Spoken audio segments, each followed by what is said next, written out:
A lot of people nowadays don't really care about deep and really compelling stories. It's kind of disgusting to see because it's either gooner bait or rage bait. But that's besides the point. Today we're talking about one of the most underrated series ever, the Sonic Plush show. Now a lot of people won't look at this series because, oh, it's just for kids. Acting like this is just buffoonery, man. And that's quite the contrary. Exhalo even said it himself. It's for teenagers around his age. Well, he's not a teenager anymore, but we're not going to get into that.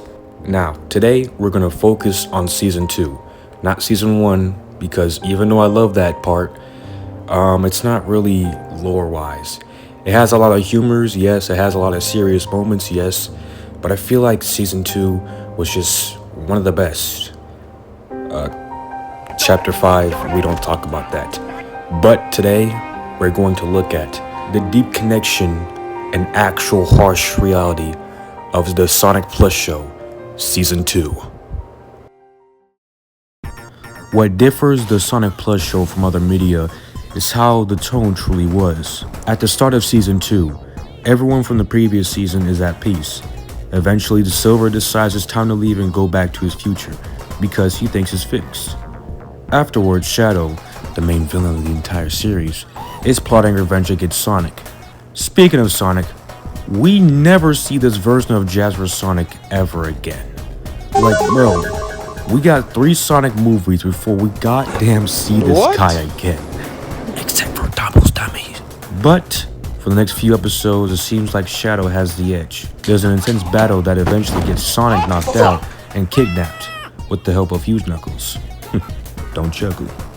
I'm never making that joke again. Are we including this? Okay, we're including this. Shh. It's okay. There's no reason to fight it. But Boom Sonic seems a lot more like a Manir, showing that he's willing to save his entire family just because of past trauma, which really connects to his past life. Even after Sonic's mind control, Boom Sonic slowly starts to suffer more and more from the hardships of life, trying to balance a new job, looking after his family. It just really seems like life couldn't put him down even more. He looks optimistic and caring about everything, comforting tales and showing the tough situation that they are in. Sorry for that little pause. I don't know what that was, but let's keep going. Surprisingly, Tweety even has a burden too. His own brother hating him because he didn't pay food. Shit. I would be petty too, bruh. I'm not even gonna lie. So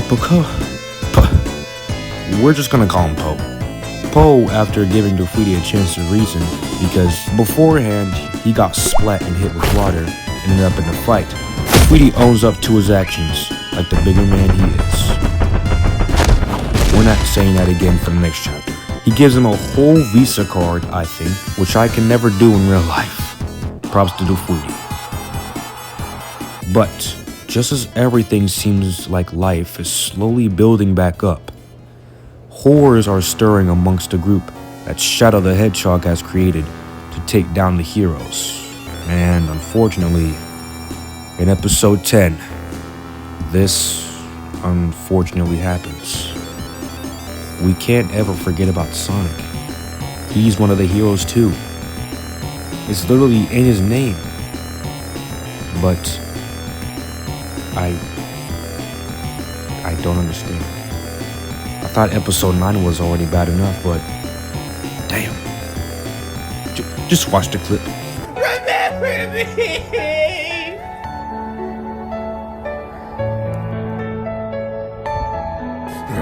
Don't listen to him! Take him out! No! Tails! This scene really shows how far Shadow wants to go with his plan, no matter what, which is to conquer the world or overtake it, because in episode 30, he thinks that humans are useless. I think we all know what type of villain Shadow's trying to be, but yeah. Tails gets kidnapped and Boom Sonic is just left to die. And the very next day, everyone else finds out about Boom Sonic being knocked out in the fight.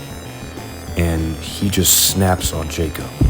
Like, this scene was really, really surprising to me. The reason why I didn't expect this is because how composed Boom Sonic was the entire time. That he was suffering, going through all this bullcrap and the Sonic thing. Yeah, Boom Sonic was just really composed and he just unleashed everything on the Jacob.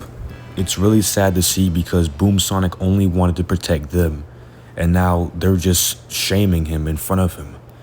That's what he's thinking right now.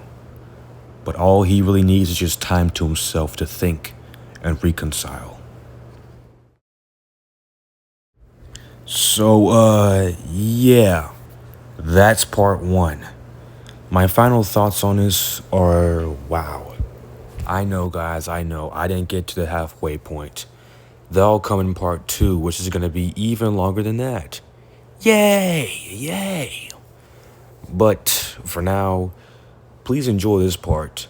But I'm just going to wrap up this sort of quick. And yeah, let's just get into the conclusion. So this part was kind of heartbreaking to see. Seeing how Boom Sonic was going through life and stuff. And how everyone else just seemed like they were kind of fine, but they were also going through it. But Boom Sonic and Tails were hit the hardest throughout this part. And it was just really crazy to see because we barely or never seen this before. Season 3 was the only other thing we had at the time. And this was really new and interesting stuff to see. And that's what really made me push forward throughout the series and make my own. So yeah, I do gotta really appreciate Exhalo for the entire show that he made, of course. And it really inspired me to make my own. Did I just repeat myself? Okay, we're just gonna go past that. And it's crazy too because this is when the pandemic happened. And this is when he was dropping banger after banger after banger.